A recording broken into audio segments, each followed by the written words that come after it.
김희진님의 장편 소설 얼마나 이상하든. 자음과 모음.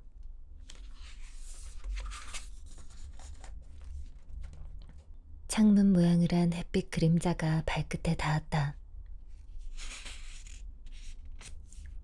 늦은 아침이면 내 방에 소리 없이 스며드는 하얀색 그림자. 직사각형 모양의 그것은 계절과 시간에 따라 길어졌다가 짧아졌다. 마른 목골로 비틀어지기도 하고 막대 모양으로 가늘어지기도 했다. 그러다 오후가 되면 조금씩 멀어지다가 창문 밖으로 사라졌다. 언제나 나타남은 은근하고 사라짐은 고요했다.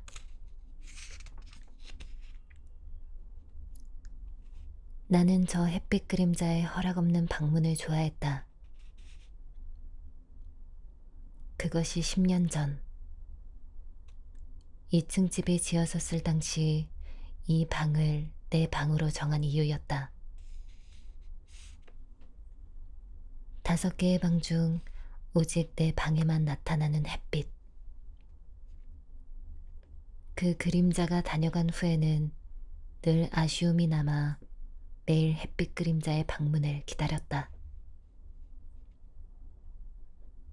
그래서일까? 혹여 누군가가 햇빛은 무슨 모양인지 알아? 하고 물어온다면 직사각형이라고 대답할 거란 생각이 들었다.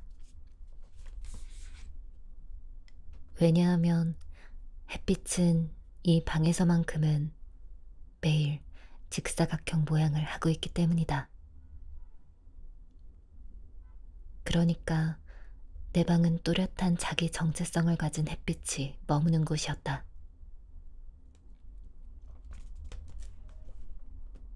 발끝에 닿은 햇빛 그림자의 감촉이 잠을 깨웠다. 나는 눈을 뜨자마자 바닐라에게 뽀뽀부터 했다. 그것은 일종의 규칙인 동시에 주문이었다. 아무 일도 일어나질 않길 바라는 나만의 의식 같은 것이다. 나는 그날 이후 내가 정한 어떤 질서 안에서만 안정과 안도를 느꼈다. 정해진 테두리를 벗어나면 뭔가 깨름직하고 불안해졌다. 그것을 하지 않으면 무슨 일이 일어날 거야? 라는 강박적 사고와 불길한 암시가 따라다니는 것이다. 그런데 정해진 테두리라니. 무슨 운명처럼 거기에서 내 이름을 발견하고 만다. 그것은 내 이름이기 전에 한없이 그리워지는 누군가의 이름이기도 했다. 타인에게 이름이 불릴 때마다 그 누군가를 떠올려야 해서일까? 이제 내 이름은 가혹한 무엇이 된 것만 같았다. 바닐라한테서는 뭉실뭉실한 뭉게구름 냄새가 났다. 어떤 섬유 유연제를 넣고 빨아도 일주일이 지나면 결국 이 향만 남았다. 그게 녀석의 살냄새라는 걸 깨달았을 때 떠오른 건 여름 하늘의 구름이었다. 바닐라는 그날 이후 내 침대 한쪽을 차지하고 있는 대형 곰인형이다. 녀석은 나와 같은 160cm의 키와 나와 다른 6kg의 몸무게를 가졌다. 상아빛 털은 몹시 부드러워서 만지면 마냥 기분이 좋아졌다. 녀석을 껴안고 쓰다듬을 때마다 그 품에서 위안을 받았다. 부드러운 것들은 항상 나를 안심시켰다. 불안과는 아주 먼 위로의 감촉이니 어쩌면 당연했다. 구름 같기도 바닐라 아이스크림 같기도 한 6과의 뽀뽀를 마치고 아래층으로 내려갔다. 몇몇 목조 계단에서는 밟을 때마다 삐거덕 소리가 났다. 그래서 웬만하면 계단 가장자리를 디뎠다. 그래야 소리가 나지 않기 때문이다. 하지만 이 집에서 나 말고는 누구도 계단의 삐걱거림 따윈 신경 쓰지 않았다. 식구들에게 그건 불운이나 행운과는 관련 없는 사소한 소음일 뿐이었다. 그저 낡아가는 집이 신경통을 앓는 소리니까. 나만의 규칙과 질서로 계단을 내려왔다. 부엌으로 들어가 냉장고를 열었다. 간편하게 먹을 수 있는 건 역시 만두와 초밥밖에 없었다. 그 두 가지는 집에 넘쳐나는 유일한 음식이었다. 그 말인 즉슨 그것을 의무적으로 먹어치워야 한다는 뜻이기도 했다. 다행히 나는 그것들을 싫어하지 않았다. 접시에 야채만두 3개와 고기만두 3개, 그리고 새우와 오징어, 연어와 참치초밥을 하나씩 올렸다.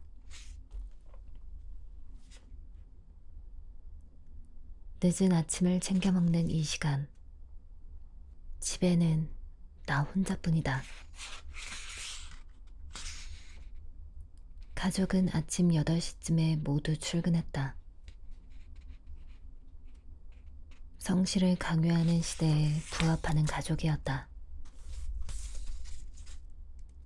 하지만 나는 그 근면의 영역에 감히 접근조차 하지 못했다. 고작 편의점에서 하루 5시간의 시간제 아르바이트를 하고 엄마의 표현을 빌리자면 아무도 들어주지 않는 별 시답잖은 음악을 만들었다. 아직은 거기까지가 내 근면과 성실의 범주였다. 나는 이 집에서 뭐든 가장 나중인 사람이었다. 늦둥이로 태어난 탓에 가장 나중에 걸음마를 뗐고 가장 나중에 생리를 시작했다. 그리고 가장 나중에 연애 감정을 느껴봤으며 가장 나중에 부모의 존재가 귀찮아질 수도 있다는 걸 깨달았다. 라면에 들어간 파맛과 커피의 쓴맛을 알게 된 것도 가장 늦었다. 그러니 나는 이 집에서 가장 마지막으로 부지런해져도 괜찮을지 모른다. 그런데 참 이상했다. 뭐든 가장 나중인 내가 2년 전에 제일 먼저 죽을 뻔했으니 말이다. 한 집안에서 가장 어린 사람이 첫 번째로 죽을 수도 있다는 사실은 불합리한 모순처럼 느껴졌다. 어떤 죽음은 그랬다. 반칙 같은 것, 차례를 무시하는 예의 없는 것. 그렇기에 때로 죽음은 그저 황망한 것이다. 내 불성실한 처지를 변호해보려 해도 모두 출근하고 텅 빈 식탁에서 혼자 아침을 챙겨 먹는 짓은 꽤 한심했다. 빨리 식사를 끝낸 나는 접시와 물컵을 씻어 식기 건조대에 엎어두고 다시 2층으로 올라갔다. 다행히 목조 계단에서는 아무런 소리가 나지 않았다. 가장자리의 힘이었다.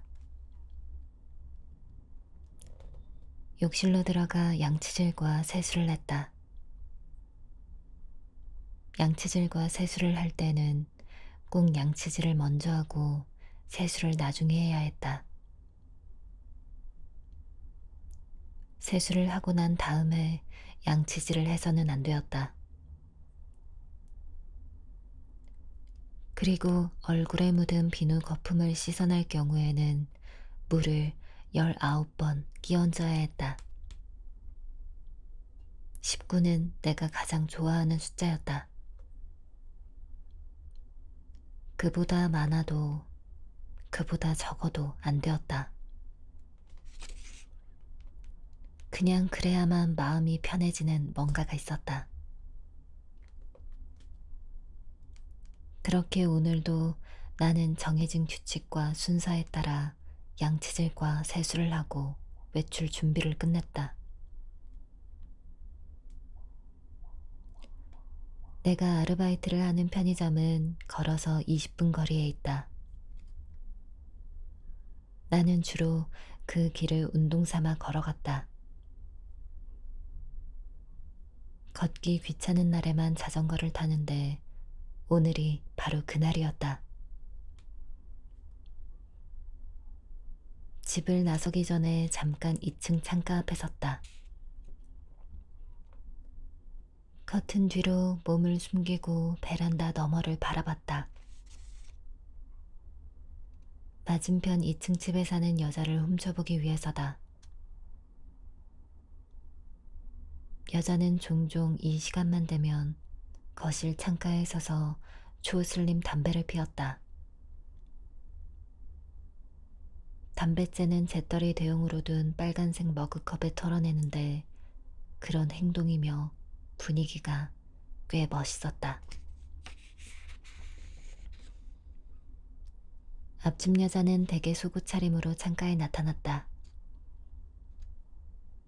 팬티와 브래지어는 항상 맞춰 입었다.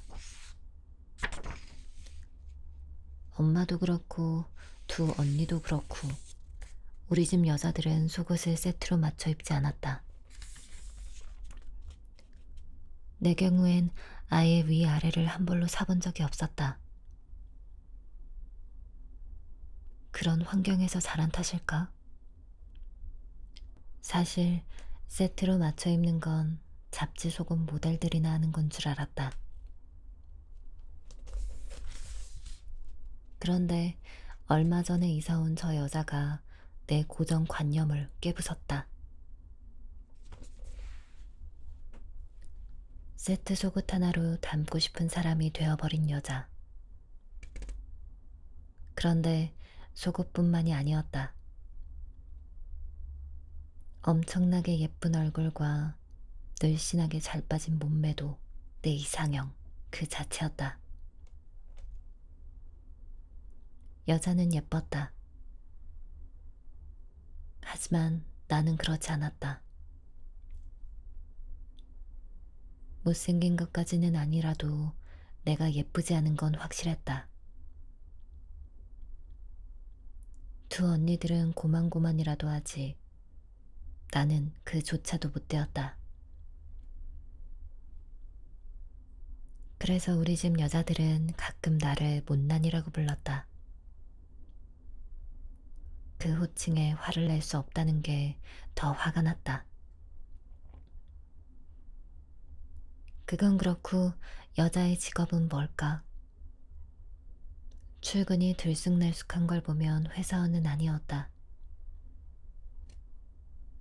모르긴 몰라도 굉장한 커리어 우먼일 것이다.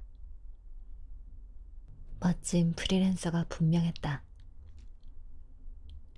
그것까지도 딱 나의 이상형이었다.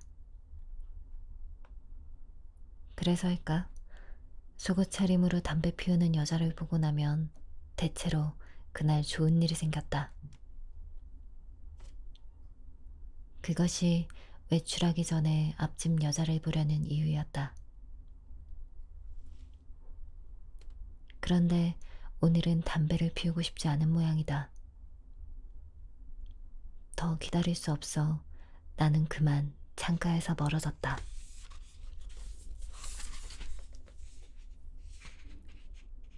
자전거를 타고 골목길에 빠져나갔다. 집집의 담장 너머로 봄이 피어났다. 4월의 시작이었다. 거짓말로 시작하는 달이지만 봄은 거짓말을 하지 않았다. 다만 거짓말 같은 짓을 종종 벌일 뿐이다. 그게 봄이 가진 반전이고 의외성이었다. 봄의 흔하디 흔한 장난인 것이다. 왼쪽 가슴팍에 불면증이라고 박힌 노란색 편의점 조끼를 입었다. 내가 아르바이트를 하는 편의점은 불면증 1호점이다. 24시간 깨어있다는 뜻으로 붙인 상호인데 꼭 그런 의미로 지은 것만은 아니었다. 편의점 불면증은 그냥 개인이 운영하는 조금 크고 멀끔한 구멍가게 같은 곳이다. 대기업이 전투적으로 확장하는 프랜차이즈가 아니다 보니 수익 구조가 단순했다. 중간 유통 단계가 없어 불면증은 다른 편의점에 비해 물건값이 쌌다. 싸게 많이 팔자는 사장의 전략이 먹힌 것인지 용케 경쟁에서 살아남은 불면증은 현재 4, 5점까지 불어난 상태였다. 사장의 최종 목표는 이 일대의 불면증을 3개 더 늘리는 것이다. 누가 보면 돈 욕심이 많아서 그런 거냐고 오해할 테지만 속사정은 전혀 그렇지 않았다. 마침 사장이 편의점으로 들어왔다. 나는 사장에게 인사 대신 간밤의 잠에 대해 물었다. 어젠 좀 주무셨어요? 사장이 고개를 가로저었다. 늘 그렇듯 그의 퀭한 두 눈에는 다크서클이 내려와 있었다. 사장이 극심한 불면증 환자다. 어느덧 6년째라고 했다. 예전엔 잠이 너무 많아서 각성제를 복용해가며 일을 했는데 지금은 수면제를 먹어도 잠이 오지 않는다고 했다. 잠이 너무 많아서 회사를 때려치우고 싶었다던 사장은 결국 잠이 너무 안 와서 직장을 관둬야 했다. 벌써 1달 넘었지? 레이블에서 연락은 없고? 잠에 관해 물으면 사장은 꼭 저렇게 되물었다. 나는 시무룩하게 대답했다. 아직이요. 이번에도 아닌가 봐요. 좀만 기다려봐. 혜진 씨 음악 좋아. 그가 오늘도 나를 다독였다. 사장은 우리 가족도 물어봐주지 않는 걸 꼬박꼬박 물어봐주는 유일한 사람이다. 물론 그래서 그를 존경하고 좋아하는 건 아니었다. 52살인 그는 착하고 친절했다. 1년 전 일주일에 나흘, 하루 5시간만 아르바이트 하고 싶다는 까다로운 조건에 19 자퇴생인 나를 군말 없이 받아준 편의점 점주는 그가 유일했다. 나중에야 나는 나를 고용함으로써 불면증 1호점에 애매하게 남아버린 자투리 시간을 사장이 직접 메꿔야 한다는 걸 알게 되었다. 내가 뒤늦게 사과했을 때 그가 한 대답은 이랬다. 괜찮아. 내가 원래 잠이 좀 없거든. 일거리가 생겨 오히려 내가 더 고마운걸? 당시엔 그게 무슨 뜻인지 몰라 그를 그저 워커홀릭쯤으로 이해했었다. 사장이 휴대용 단말기를 들고 재고 확인을 했다. 점점 앙상해지는 사장의 등을 볼 때마다 나는 그의 불면증을 치료할 방법에 대해 의무적으로 생각하게 됐다. 아이디어가 바닥났기 때문인지 요즘엔 생각이 자꾸 엉뚱한 방향으로 튀는 게 문제였다. 그래도 어떤 방법이 통할지 알 수 없으니 생각을 게을리해서는 안 되었다. 나는 우선 각성제와 수면제의 차이에 대해 생각했다. 고통이 되는 건 기면과 불면처럼 잠의 양극단이다. 정상의 범주가 모두 그러하듯 잠 또한 양극단의 중간에 있어야 정상일 것이다. 그렇다면 혹시 각성제와 수면제를 1대1로 섞어 복용하면 그 가운데에 닿지 않을까? 생뚱맞은 상상은 곧바로 질문이 되었다. 사장님, 수면제하고 각성제랑 같이 먹으면 혹시 의외의 효과가 있지 않을까요? 그가 퀭한 두 눈으로 나를 쳐다봤다. 혜진 씨, 나라고 그런 거 안 해봤을까? 잠을 위해 별의별 짓 다 해봤을 사장에게 내 방법은 이번에도 무용지물이다. 내 노력이 소용없는 게 미안했는지 그가 이렇게 덧붙였다. 너무 애쓰지 마. 그래도 뭐든 해봐요. 나 역시 내 괜한 노력이 그에게 부담일까봐 미안해지려는 참이었다. 이제 나도 방법 같은 거 그만 찾아보려고. 애써 드리워진 그의 미소가 허허로운 웃음으로 바뀌었다. 재고 확인을 끝낸 사장이 유통기한을 간 넘긴 삼각김밥 하나와 우유 한 팩을 골라들었다. 김밥과 우유의 조합은 별로였지만 사장의 삼시세끼는 늘 그런 식이다. 그렇게 편의점 음식으로 식사를 끝내고 나면 그는 남은 우유와 함께 피로회복제를 삼켰다. 잠으로 피로를 풀지 못하니 약에 기댈 수밖에 없었다. 김밥 새 모서리를 모두 베어먹은 그가 이번 주 토요일에 시간 되느냐고 물어왔다. 미리 알아채고는 사장에게 몇 호점이냐고 되물었다. 가끔 나는 그에게 보답이라는 걸 했다. 내 조건에 맞춰 나를 고용해 준 것도 그렇고 여러 가지로 고마워 시작한 일이었다. 보답은 별다른 게 아니다. 갑작스러운 개인 사정으로 편의점을 나오지 못하는 다른 아르바이트생을 대신해 하루나 이틀 정도 매장을 봐주는 거였다. 3호 전 오후 타임인데 괜찮을까? 사장이 내 눈치를 살폈다.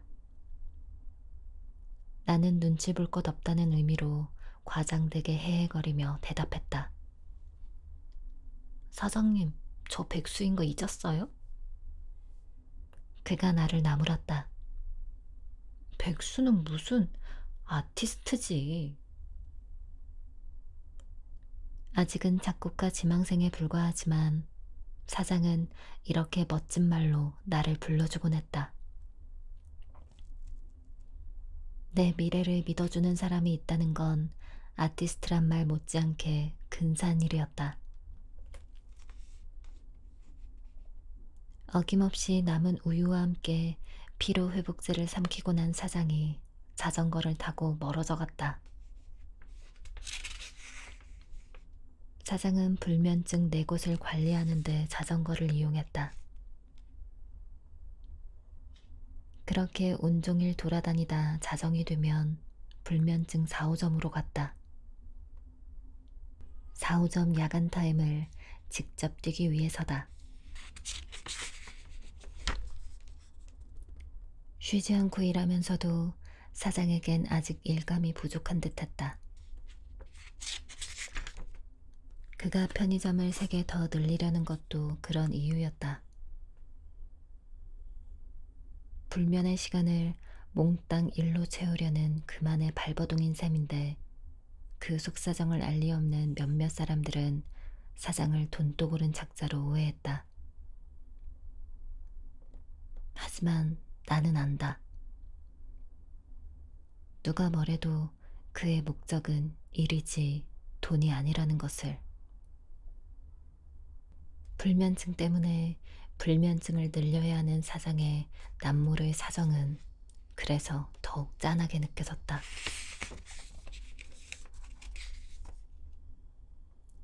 손님이 뜸해진 틈을 타 물걸레로 바닥을 닦았다.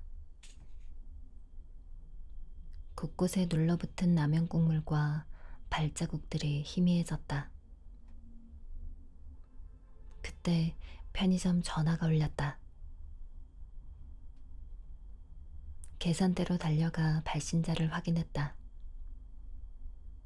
익숙한 핸드폰 번호였다. 나는 전화벨이 7번 울릴 때까지 기다렸다. 이것도 나만의 강박 규칙이었다. 전화를 받으면 상대방은 혜진 씨 맞지? 라고 먼저 물어올 테다. 미리 한숨을 뱉어내고 전화를 받았다.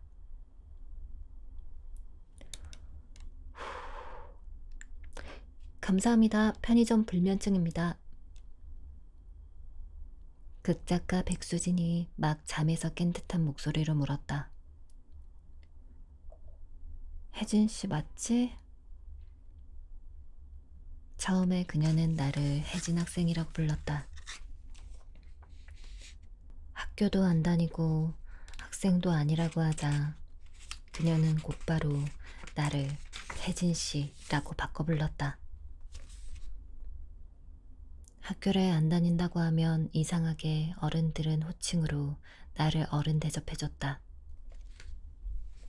우리 사장도 그랬다. 아무튼 존중의 느낌이 들어 나는 혜진 씨로 불리는 걸 은근히 즐기는 편이었다. 아, 네, 오랜만이네요. 손톱을 내려다보며 나는 심드렁하게 대답했다. 며칠 나가 있다가 어제 들어왔거든. 모나코 좋더라. 또 자랑질이다. 나는 짧게 네 라고 응대하며 수화기를 왼쪽 어깨로 받쳐들었다. 그리고 펜과 메모지를 챙긴 다음 받아 적을 준비를 했다. 집을 오래 비웠더니 오늘은 필요한 게 좀 많네. 역시나 전혀 미안해하지 않는 말투와 태도였다. 극작가 백수진은 이 근처 오피스텔에 산다. 집에서 가장 가까운 상점이기도 하고 다른 데 비해 물건값이 싸서 그런지 그녀는 웬만하면 불면증에서 필요한 것을 구입했다. 그런데 문제는 제 발로 물건을 사러 나오지 않는다는 점이다.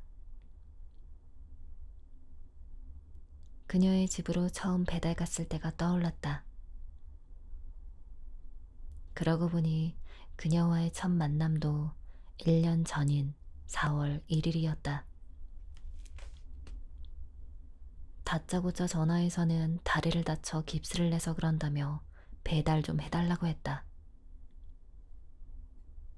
배달 서비스는 제공하지 않을 뿐더러 혼자 일하는 중이라 자리를 비울 수 없다는데도 그녀는 시종 막무가내였다. 요즘은 편의점도 다 배달해주고 그러던데? 저희는 대형 프랜차이즈가 아니라서요. 그럼 배달 가능한 다른 편의점을 알아봐 드릴게요. 아, 됐고. 배달료 드릴 테니까 좀 해주시죠. 바로 요 앞 코앞이니까. 정말 이상한 여자란 생각이 들었다. 안 되는 걸 기어코 해달라는 악취미는 뭘까? 어쩌면 남을 괴롭히면서 쾌락을 느끼는 부류인지도 몰랐다. 짜증이 난 나는 속으로 요 코앞이니까 당신 발로 기어 나오면 될 거 아냐 라고 소리쳤다. 하지만 그녀의 요구는 끈질기게 이어졌고 구매하고자 하는 목록을 상세히 불러주는 것으로 막무가내 끝을 보여줬다. 하는 수 없이 물건들을 챙겨 그녀의 오피스텔을 찾아갔다. 그런데 이게 웬일? 문을 열어주는데 다리가 멀쩡한 게 아닌가. 농락당한 기분을 억누르고 영수증을 건네자 그녀는 깁스를 푼 건 2주 전이니 완전히 거짓말은 아니라고 주장했다. 설령 그렇다 쳐도 오늘은 만우절이라면서 계속 뻔뻔하게 굴었다. 급기야 배달료 2,000원을 내 조끼 주머니에 찔러놓고는 앞으로도 종종 부탁한다고 말했다. 걱정 마요. 절대 공짜로 부탁하지 않을 테니까. 근데 이름이 뭐예요? 이름은 왜? 이름을 알아야 빨리 친해지죠. 저는 백수진이라고 해요. 나는 잠깐 망설이다 대답했다. 정혜진이에요. 해바라기 할 때 해를 써요. 해바라기는 내 이름의 해를 해로 착각하는 사람들을 위한 예시였다. 혜진이가 아니라 혜진, 수진, 혜진. 우리 둘 다 진으로 끝나네? 어떻게든 엮어보려는 수작에 나는 그래서 뭐 라고 속으로 싸붙였다. 그녀의 부탁이 이렇게 자주 이어질 줄 알았더라면 그때 내 이름을 말해주지 말걸. 그런데 부탁 좀 들어줄래요? 가 아니라 혜진씨 부탁 좀 들어줄래요? 라고 하는데 어떻게 그 부탁을 거절하겠는가? 이상하게 나는 상대방 입에서 내 이름이 나오면 뭐라도 해줘야 할 것 같은 기분이 들었다. 그녀가 구매한 것을 수량에 맞춰 상자에 담았다. 햇반 5개, 컵라면 5개, 던일 3갑, 넘버9 크로이처 와인 1병, 콘돔 1팩, 아사히 맥주 1팩, 나초칩 2봉지, 돈가스 도시락 하나, 리필용 면도날 1갑, 그리고 1리터짜리 멸균 우유 1팩과 참치 삼각김밥 2개, 생리대 2팩까지. 상자에 들어가지 못한 것들은 검은 봉지에 담았다. 포스기가 토해낸 영수증을 조끼 주머니에 접어놓고 상자와 봉지를 들었다. 자전거 바구니와 짐바지에 물품을 나눠 실었다. 오늘 자전거를 끌고 나오길 잘한 것 같았다. 막 자전거 페달을 밟으려는데 저만치에서 마크가 걸어왔다. 편의점으로 들어가려다 말고 마크가 나에게 어디 가냐고 물었다. 나는 그를 향해 손 인사를 건네며 배달 가는 길이라고 했다.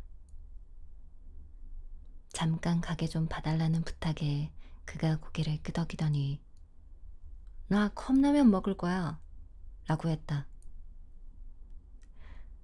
영국에서 온 마크는 한국의 매콤한 컵라면을 사랑하는 30살 청년이다.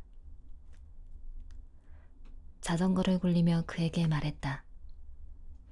알아, 2개 먹을 거잖아. 금방 갔다 올 테니까 먹고 있어. 응. 마크가 염려말라는 듯 씩 웃었다. 그녀의 현관문 앞에 상자와 봉지를 내려놓았다.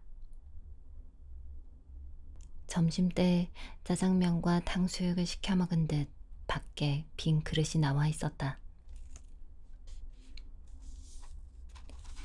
희곡 작가인 그녀는 엄청나게 게으른 여자였다. 평소 청소라곤 안 하고 사는지 집은 늘 엉망이었다. 저 배달 음식과 상자 속 구매품만 봐도 직접 뭘 만들어 먹는 것 같지도 않았다. 몸 움직이는 게 세상에서 제일 싫다던. 그래서 집 앞 편의점으로 담배 한 갑 사러 나오는 것조차 귀찮아 죽겠다던 사람이 모나코라니. 계절이 바뀔 때마다 부지런히 외국으로 나가는 그녀를 상상하면 좀 이상했다. 나는 지금까지 극작가가 가봤다는 여행지를 떠올리며 불만을 터뜨렸다. 치, 모나코까지 날아갈 기력은 있어도 집 앞으로 뭐 사러 나올 기운은 없나? 초인종을 눌렀다. 문이 열리기 전에 서둘러 이어폰을 끼웠다. 음악 없이는 그녀의 집에 들어갈 수 없었다. 아니, 머무르지 못했다. 극작가가 부스스한 몰골로 문을 열었다. 배달 음식과 편의점 식품으로 매 끼니를 해결함에도 그녀는 군살이라고는 없었다. 타고난 체질인 듯했다. 기름진 음식을 아무리 먹어도 살이 찌지 않으니 게으름에 대한 반성이나 경각심이 생기지 않는 거겠지. 상자와 봉지를 들고 집으로 들어갔다. 침대 옆에는 여행용 트렁크 4개가 가지런히 놓여 있었다. 트렁크는 색깔만 다를 뿐 모양과 크기는 모두 같았다. 그녀는 봄에 여행을 떠날 때는 분홍색 트렁크를 끌고 가고 여름에는 파란색 트렁크를, 가을과 겨울에는 각각 빨간색과 하얀색 트렁크를 가지고 간다고 했다. 역시 이번 모나코 여행에는 분홍색을 데리고 간 모양인지 그 트렁크만 유독 깨끗해 보였다. 식탁 위에 짐을 내려놓았다. 그녀가 나에게 뭐라고 말을 건네는 것 같았지만 음악 때문에 무슨 말인지 알아들을 수 없었다. 하는 수 없이 이어폰을 뺐다. 그러자 별로 듣고 싶지 않은 시계 초침 소리가 째깍 째깍 들려왔다. 나는 뒤늦게 그녀에게 물었다. 네? 뭐라고요? 여기저기 돌아다녔더니 몸이 말이 아니야. 혜진 씨가 그것 좀 냉장고에 넣어줄래? 미리 고마워. 그렇게 말하고 그녀는 침대로 가누었다. 늘 이런 식이다. 하지만 미리 고맙다고 말해버리니 부탁을 안 들어줄 수 없었다. 근데 저번에 내가 현관 비밀번호 가르쳐주지 않았던가? 나는 잠깐 기억을 더듬은 후에 대답했다. 가르쳐줬어요. 그냥 번호 누르고 들어오라니까.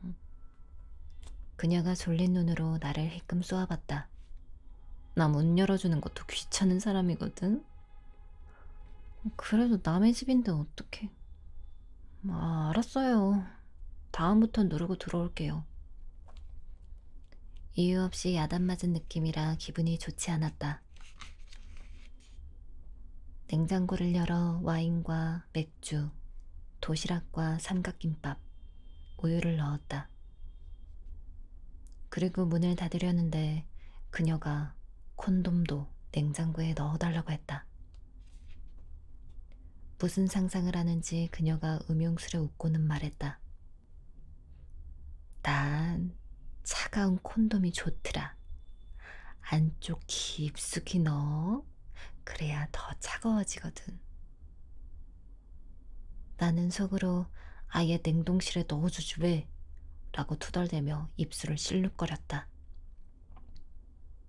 그건 그렇고 저놈의 시계 소리는 도저히 참아낼 수가 없었다. 사방에서 들려오는 째깍째깍 소리에 정신이 다 혼미해질 지경이다.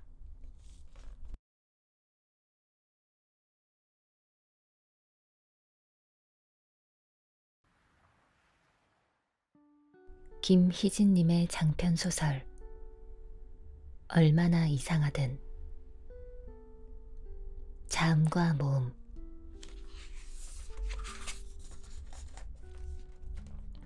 창문 모양을 한 햇빛 그림자가 발끝에 닿았다. 늦은 아침이면 내 방에 소리 없이 스며드는 하얀색 그림자. 직사각형 모양의 그것은 계절과 시간에 따라 길어졌다가 짧아졌다. 마른 목골로 비틀어지기도 하고 막대 모양으로 가늘어지기도 했다. 그러다 오후가 되면 조금씩 멀어지다가 창문 밖으로 사라졌다. 언제나 나타남은 은근하고 사라짐은 고요했다.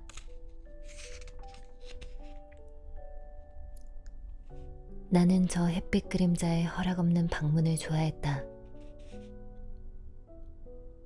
그것이 10년 전 2층 집이 지어졌을 당시 이 방을 내 방으로 정한 이유였다. 5개의 방 중 오직 내 방에만 나타나는 햇빛.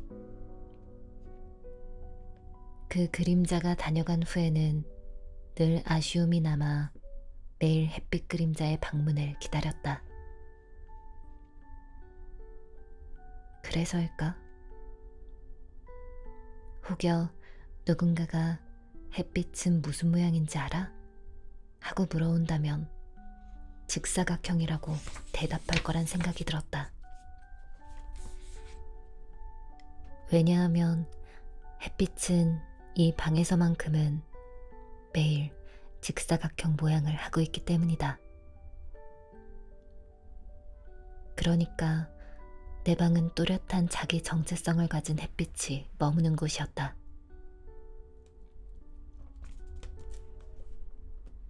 발끝에 닿은 햇빛 그림자의 감촉이 잠을 깨웠다. 나는 눈을 뜨자마자 바닐라에게 뽀뽀부터 했다. 그것은 일종의 규칙인 동시에 주문이었다. 아무 일도 일어나질 않길 바라는 나만의 의식 같은 것이다. 나는 그날 이후 내가 정한 어떤 질서 안에서만 안정과 안도를 느꼈다. 정해진 테두리를 벗어나면 뭔가 깨름직하고 불안해졌다. 그것을 하지 않으면 무슨 일이 일어날 거야?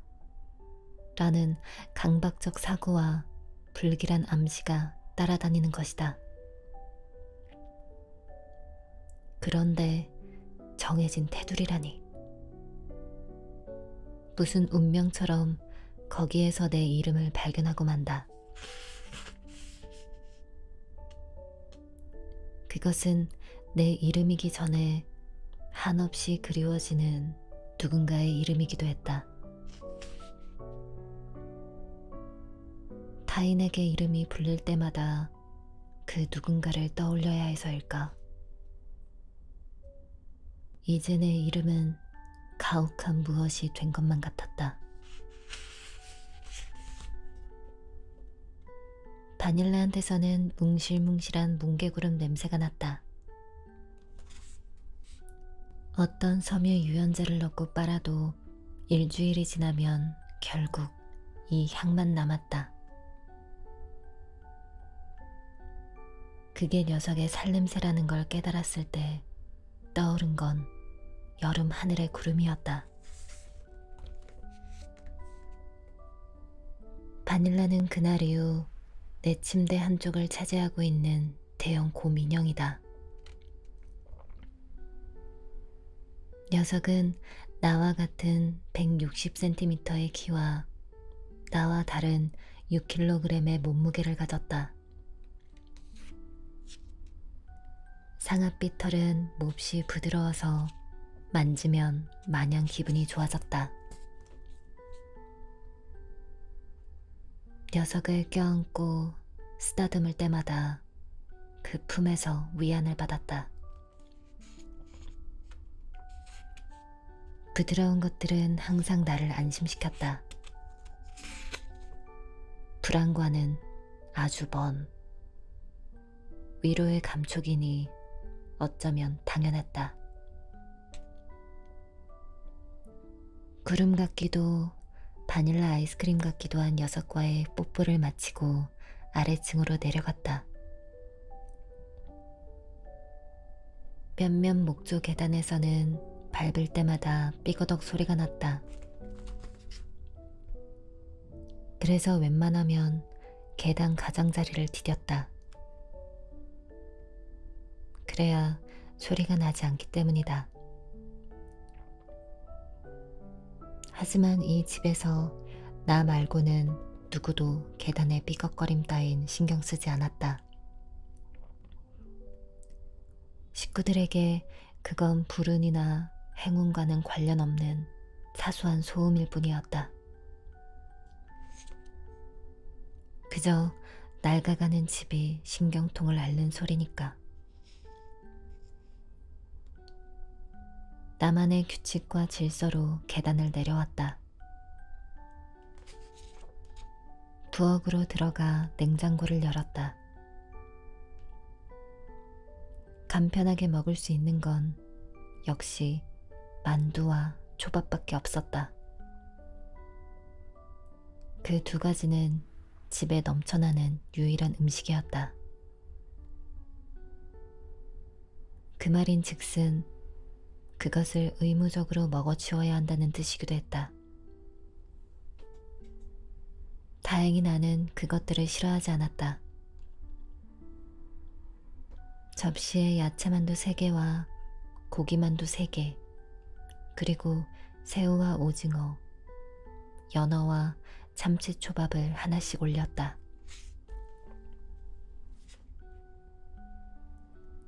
늦은 아침을 챙겨 먹는 이 시간, 집에는 나 혼자뿐이다.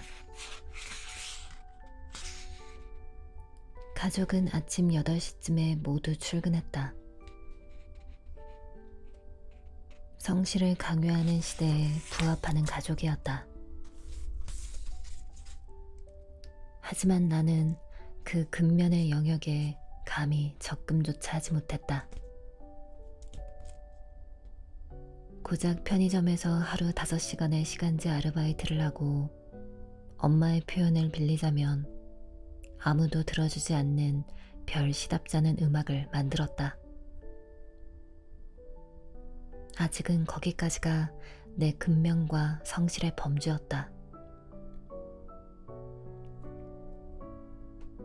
나는 이 집에서 뭐든 가장 나중인 사람이었다. 늦둥이로 태어난 탓에 가장 나중에 걸음마를 뗐고 가장 나중에 생리를 시작했다. 그리고 가장 나중에 연애 감정을 느껴봤으며 가장 나중에 부모의 존재가 귀찮아질 수도 있다는 걸 깨달았다. 라면에 들어간 파맛과 커피의 쓴맛을 알게 된 것도 가장 늦었다. 그러니 나는 이 집에서 가장 마지막으로 부지런해져도 괜찮을지 모른다. 그런데 참 이상했다. 뭐든 가장 나중인 내가 2년 전에 제일 먼저 죽을 뻔했으니 말이다. 한 집안에서 가장 어린 사람이 첫 번째로 죽을 수도 있다는 사실은 불합리한 모순처럼 느껴졌다. 어떤 죽음은 그랬다. 반칙 같은 것, 차례를 무시하는 예의 없는 것, 그렇기에 때로 죽음은 그저 황망한 것이다. 내 불성실한 처지를 변호해보려 해도 모두 출근하고 텅 빈 식탁에서 혼자 아침을 챙겨 먹는 짓은 꽤 한심했다. 빨리 식사를 끝낸 나는 접시와 물컵을 씻어 식기 건조대에 엎어두고 다시 2층으로 올라갔다. 다행히 목조 계단에서는 아무런 소리가 나지 않았다. 가장자리의 힘이었다. 욕실로 들어가 양치질과 세수를 했다. 양치질과 세수를 할 때는 꼭 양치질을 먼저 하고 세수를 나중에 해야 했다. 세수를 하고 난 다음에 양치질을 해서는 안 되었다. 그리고 얼굴에 묻은 비누 거품을 씻어낼 경우에는 물을 19번 끼얹어야 했다. 19는 내가 가장 좋아하는 숫자였다. 그보다 많아도 그보다 적어도 안 되었다. 그냥 그래야만 마음이 편해지는 뭔가가 있었다. 그렇게 오늘도 나는 정해진 규칙과 순서에 따라 양치질과 세수를 하고 외출 준비를 끝냈다. 내가 아르바이트를 하는 편의점은 걸어서 20분 거리에 있다. 나는 주로 그 길을 운동 삼아 걸어갔다. 걷기 귀찮은 날에만 자전거를 타는데 오늘이 바로 그날이었다. 집을 나서기 전에 잠깐 2층 창가 앞에 섰다. 커튼 뒤로 몸을 숨기고 베란다 너머를 바라봤다. 맞은편 2층 집에 사는 여자를 훔쳐보기 위해서다. 여자는 종종 이 시간만 되면 거실 창가에 서서 초슬림 담배를 피웠다. 담뱃재는 재떨이 대용으로 둔 빨간색 머그컵에 털어내는데 그런 행동이며 분위기가 꽤 멋있었다. 앞집 여자는 대개 속옷 차림으로 창가에 나타났다. 팬티와 브래지어는 항상 맞춰 입었다. 엄마도 그렇고 두 언니도 그렇고 우리 집 여자들은 속옷을 세트로 맞춰 입지 않았다. 내 경우엔 아예 위아래를 한 벌로 사본 적이 없었다. 그런 환경에서 자란 탓일까? 사실 세트로 맞춰 입는 건 잡지 속옷 모델들이나 하는 건 줄 알았다. 그런데 얼마 전에 이사 온 저 여자가 내 고정관념을 깨부쉈다. 세트 속옷 하나로 닮고 싶은 사람이 되어버린 여자. 그런데 속옷뿐만이 아니었다. 엄청나게 예쁜 얼굴과 늘씬하게 잘 빠진 몸매도 내 이상형 그 자체였다. 여자는 예뻤다. 하지만 나는 그렇지 않았다. 못생긴 것까지는 아니라도 내가 예쁘지 않은 건 확실했다. 두 언니들은 고만고만이라도 하지 나는 그조차도 못 되었다. 그래서 우리 집 여자들은 가끔 나를 못난이라고 불렀다. 그 호칭에 화를 낼 수 없다는 게 더 화가 났다. 그건 그렇고 여자의 직업은 뭘까? 출근이 들쑥날쑥한 걸 보면 회사원은 아니었다. 모르긴 몰라도 굉장한 커리어 우먼일 것이다. 멋진 프리랜서가 분명했다. 그것까지도 딱 나의 이상형이었다. 그래서일까? 속옷 차림으로 담배 피우는 여자를 보고 나면 대체로 그날 좋은 일이 생겼다. 그것이 외출하기 전에 앞집 여자를 보려는 이유였다. 그런데 오늘은 담배를 피우고 싶지 않은 모양이다. 더 기다릴 수 없어 나는 그만 창가에서 멀어졌다.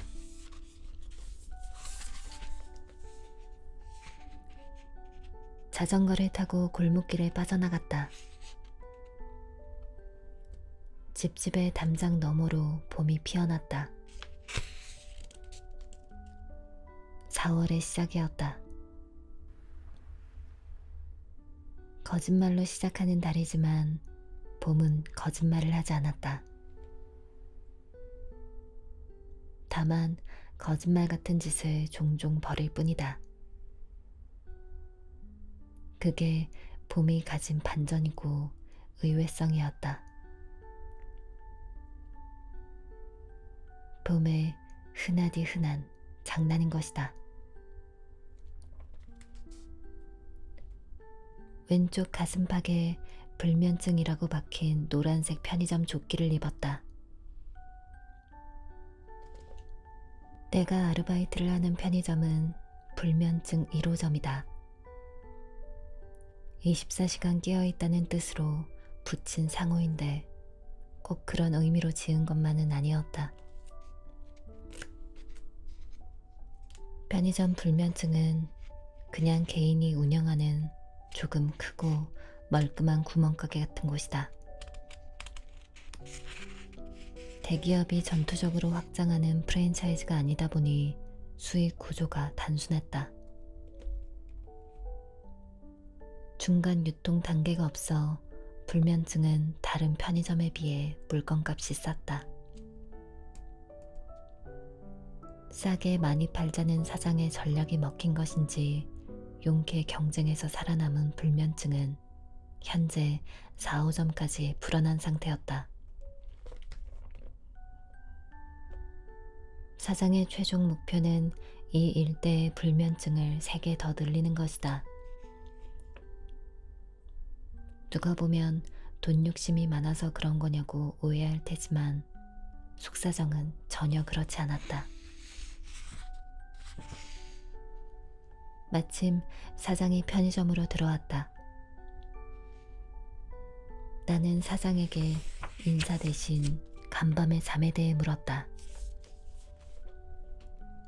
어젠 좀 주무셨어요? 사장이 고개를 가로저었다. 늘 그렇듯 그의 퀭한 두 눈에는 다크서클이 내려와 있었다. 사장이 극심한 불면증 환자다. 어느덧 6년째라고 했다. 예전엔 잠이 너무 많아서 각성제를 복용해가며 일을 했는데 지금은 수면제를 먹어도 잠이 오지 않는다고 했다. 밤이 너무 많아서 회사를 때려치우고 싶었다던 사장은 결국 잠이 너무 안 와서 직장을 관둬야 했다. 벌써 한 달 넘었지? 레이블에서 연락은 없고?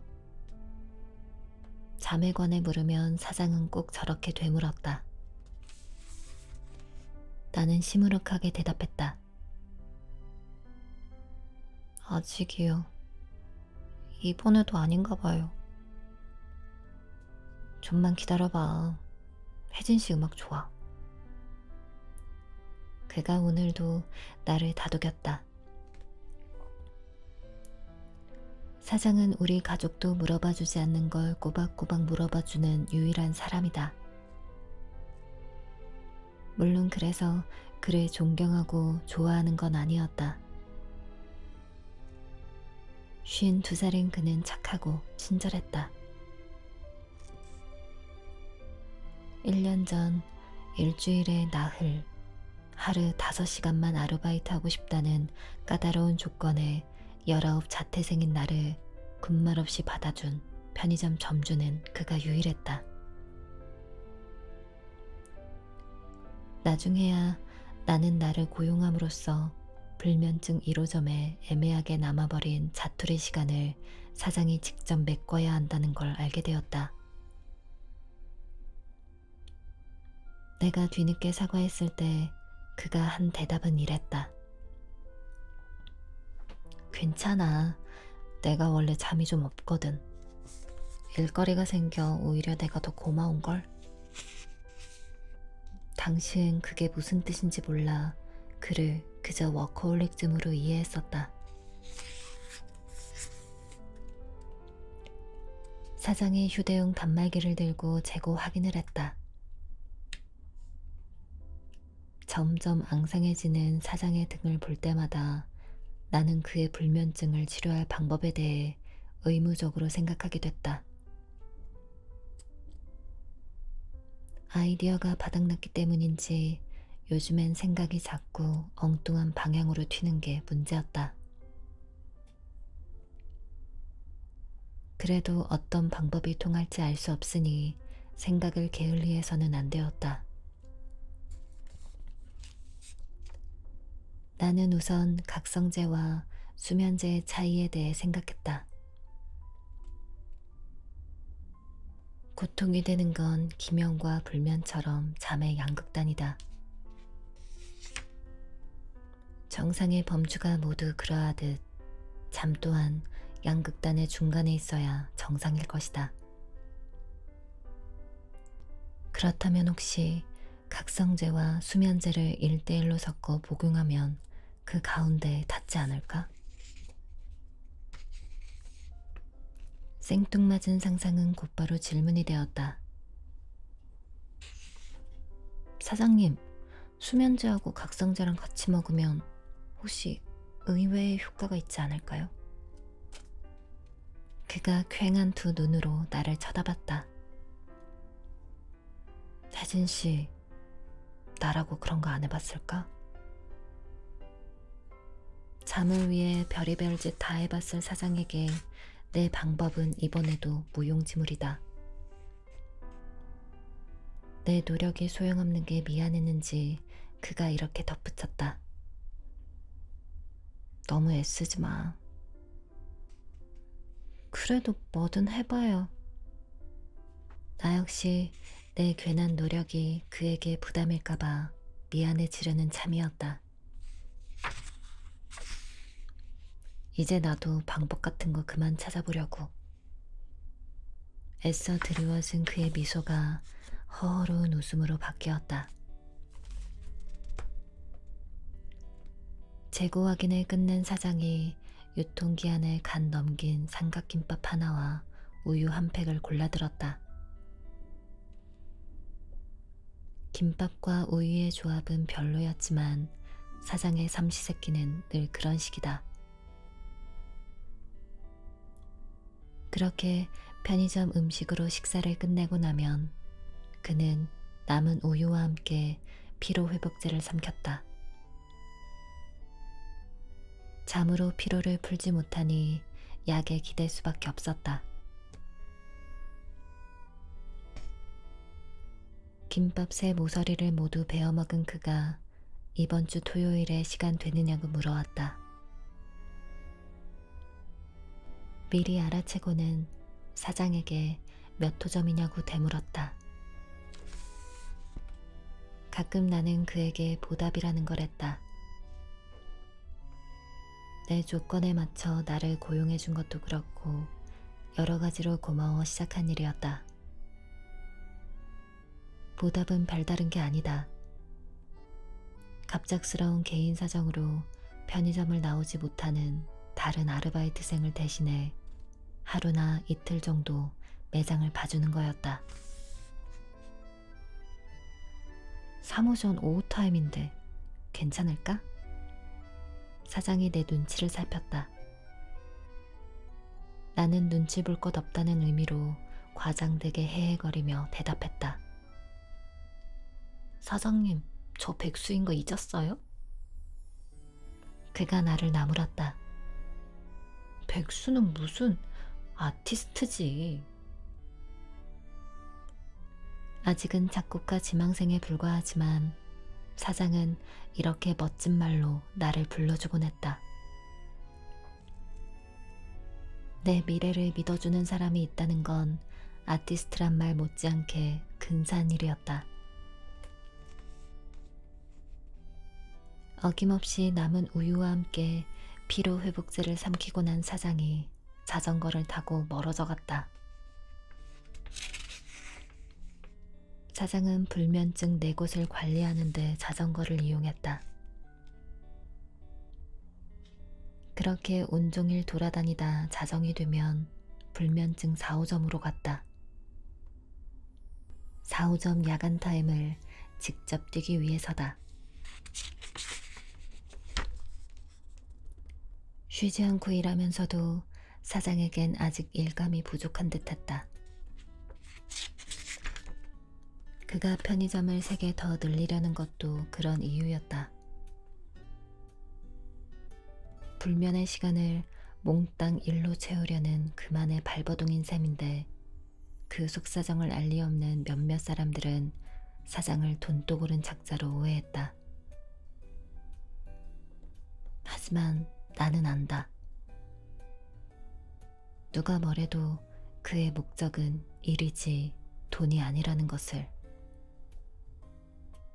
불면증 때문에 불면증을 늘려야 하는 사장의 남모를 사정은 그래서 더욱 짠하게 느껴졌다.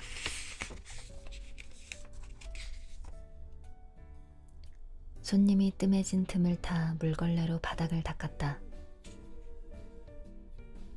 곳곳에 눌러붙은 라면 국물과 발자국들이 희미해졌다. 그때 편의점 전화가 울렸다. 계산대로 달려가 발신자를 확인했다. 익숙한 핸드폰 번호였다. 나는 전화벨이 7번 울릴 때까지 기다렸다. 이것도 나만의 강박 규칙이었다. 전화를 받으면 상대방은 혜진 씨 맞지? 라고 먼저 물어올 테다. 미리 한숨을 뱉어내고 전화를 받았다.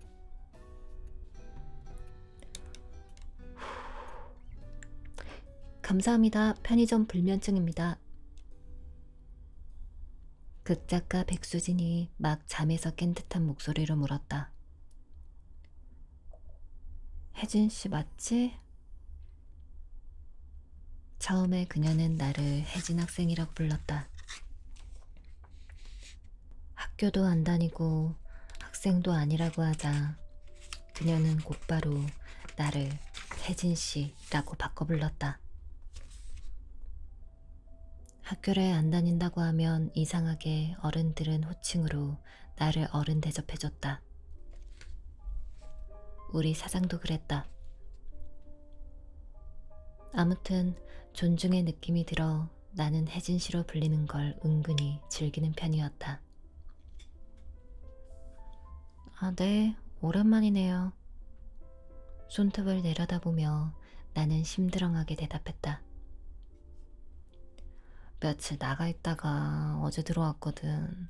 모나코 좋더라. 또 자랑질이다. 나는 짧게 네 라고 응대하며 수화기를 왼쪽 어깨로 받쳐들었다. 그리고 펜과 메모지를 챙긴 다음 받아 적을 준비를 했다. 집을 오래 비웠더니 오늘은 필요한 게 좀 많네. 역시나 전혀 미안해하지 않는 말투와 태도였다. 극작가 백수진은 이 근처 오피스텔에 산다. 집에서 가장 가까운 상점이기도 하고 다른 데 비해 물건값이 싸서 그런지 그녀는 웬만하면 불면증에서 필요한 것을 구입했다. 그런데 문제는 제발로 물건을 사러 나오지 않는다는 점이다. 그녀의 집으로 처음 배달 갔을 때가 떠올랐다. 그러고 보니 그녀와의 첫 만남도 1년 전인 4월 1일이었다. 다짜고짜 전화해서는 다리를 다쳐 깁스를 내서 그런다며 배달 좀 해달라고 했다.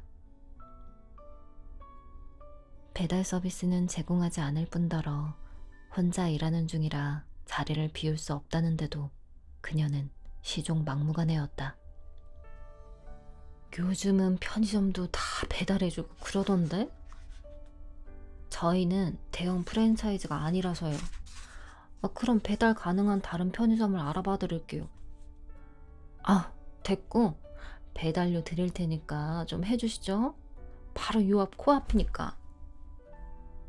정말 이상한 여자란 생각이 들었다. 안 되는 걸 기어코 해달라는 악취미는 뭘까?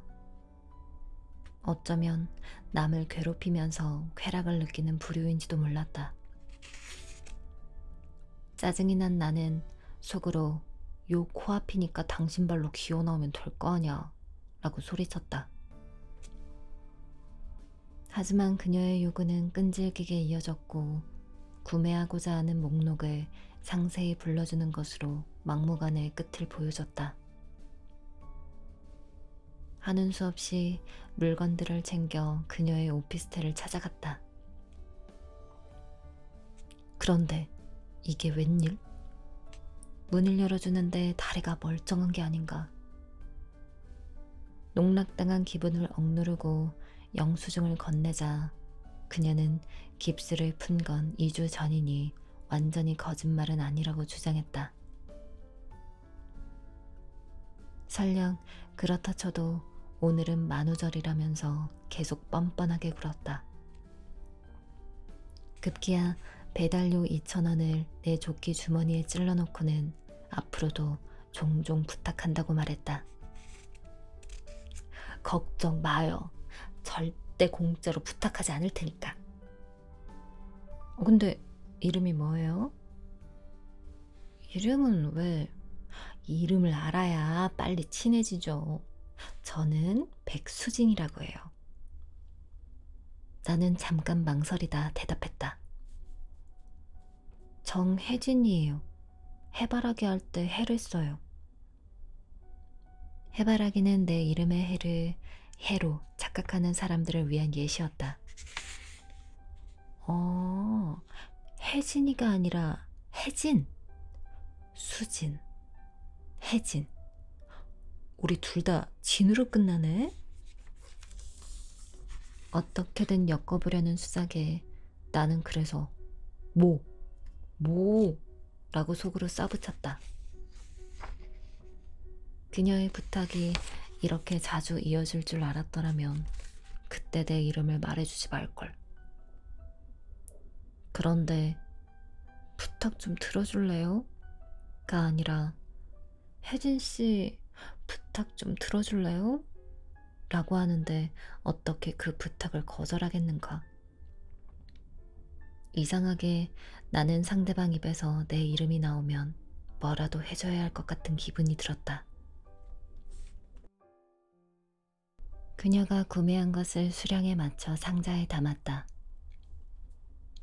햇반 5개, 컵라면 5개, 던일 3갑, 넘버9 크로이처 와인 1병, 콘돔 1팩, 아사히 맥주 1팩, 나초칩 2봉지, 돈가스 도시락 하나, 리필용 면도날 1갑, 그리고 1리터짜리 멸균 우유 1팩과 참치 삼각김밥 2개, 생리대 2팩까지.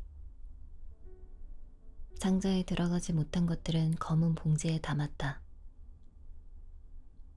포스기가 토해낸 영수증을 조끼 주머니에 접어놓고 상자와 봉지를 들었다. 자전거 바구니와 짐바지에 물품을 나눠 실었다. 오늘 자전거를 끌고 나오길 잘한 것 같았다. 막 자전거 페달을 밟으려는데 저만치에서 마크가 걸어왔다. 편의점으로 들어가려다 말고 마크가 나에게 어디 가냐고 물었다. 나는 그를 향해 손 인사를 건네며 배달 가는 길이라고 했다. 잠깐 가게 좀 봐달라는 부탁에 그가 고개를 끄덕이더니 나 컵라면 먹을 거야 라고 했다. 영국에서 온 마크는 한국의 매콤한 컵라면을 사랑하는 30살 청년이다. 자전거를 굴리며 그에게 말했다. 알아, 2개 먹을 거잖아. 금방 갔다 올 테니까 먹고 있어. 응.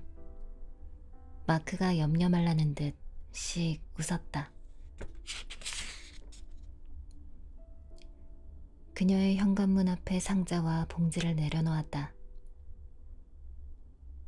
점심때 짜장면과 탕수육을 시켜 먹은 듯 밖에 빈 그릇이 나와 있었다. 희곡 작가인 그녀는 엄청나게 게으른 여자였다. 평소 청소라곤 안 하고 사는지 집은 늘 엉망이었다.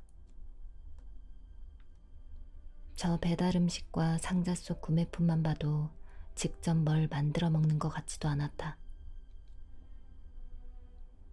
몸 움직이는 게 세상에서 제일 싫다던, 그래서 집 앞 편의점으로 담배 한 갑 사러 나오는 것조차 귀찮아 죽겠다던 사람이 모나코라니. 계절이 바뀔 때마다 부지런히 외국으로 나가는 그녀를 상상하면 좀 이상했다. 나는 지금까지 극작가가 가봤다는 여행지를 떠올리며 불만을 터뜨렸다. 모나코까지 날아갈 기력은 있어도 집 앞으로 뭐 사러 나올 기운은 없나? 초인종을 눌렀다. 문이 열리기 전에 서둘러 이어폰을 끼웠다. 음악 없이는 그녀의 집에 들어갈 수 없었다. 아니, 머무르지 못했다. 극작가가 부스스한 몰골로 문을 열었다. 배달 음식과 편의점 식품으로 매 끼니를 해결함에도 그녀는 군살이라고는 없었다. 타고난 체질인 듯했다. 기름진 음식을 아무리 먹어도 살이 찌지 않으니 게으름에 대한 반성이나 경각심이 생기지 않는 거겠지. 상자와 봉지를 들고 집으로 들어갔다. 침대 옆에는 여행용 트렁크 4개가 가지런히 놓여 있었다.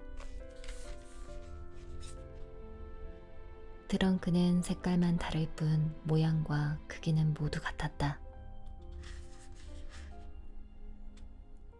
그녀는 봄에 여행을 떠날 때는 분홍색 트렁크를 끌고 가고 여름에는 파란색 트렁크를, 가을과 겨울에는 각각 빨간색과 하얀색 트렁크를 가지고 간다고 했다. 역시 이번 모나코 여행에는 분홍색을 데리고 간 모양인지 그 트렁크만 유독 깨끗해 보였다. 식탁 위에 짐을 내려놓았다. 그녀가 나에게 뭐라고 말을 건네는 것 같았지만 음악 때문에 무슨 말인지 알아들을 수 없었다. 하는 수 없이 이어폰을 뺐다. 그러자 별로 듣고 싶지 않은 시계 초침 소리가 째깍 째깍 들려왔다. 나는 뒤늦게 그녀에게 물었다. 네? 뭐라고요? 여기저기 돌아다녔더니 몸이 말이 아니야. 혜진 씨가 그것 좀 냉장고에 넣어줄래? 미리 고마워. 그렇게 말하고 그녀는 침대로 가누었다. 늘 이런 식이다. 하지만 미리 고맙다고 말해버리니 부탁을 안 들어줄 수 없었다. 근데 저번에 내가 현관 비밀번호 가르쳐주지 않았던가? 나는 잠깐 기억을 더듬은 후에 대답했다. 가르쳐줬어요. 그냥 번호 누르고 들어오라니까. 그녀가 졸린 눈으로 나를 힐끔 쏘아봤다. 나 문 열어주는 것도 귀찮은 사람이거든. 그래도 남의 집인데 어떡해. 알았어요. 다음부턴 누르고 들어올게요. 이유 없이 야단 맞은 느낌이라 기분이 좋지 않았다. 냉장고를 열어 와인과 맥주, 도시락과 삼각김밥, 우유를 넣었다. 그리고 문을 닫으려는데 그녀가 콘돔도 냉장고에 넣어달라고 했다. 무슨 상상을 하는지 그녀가 음흉스레 웃고는 말했다. 난 차가운 콘돔이 좋더라. 안쪽 깊숙이 넣어. 그래야 더 차가워지거든. 나는 속으로 아예 냉동실에 넣어주지 왜? 라고 투덜대며 입술을 실룩거렸다. 그건 그렇고 저놈의 시계 소리는 도저히 참아낼 수가 없었다. 사방에서 들려오는 째깍째깍 소리에 정신이 다 혼미해질 지경이다.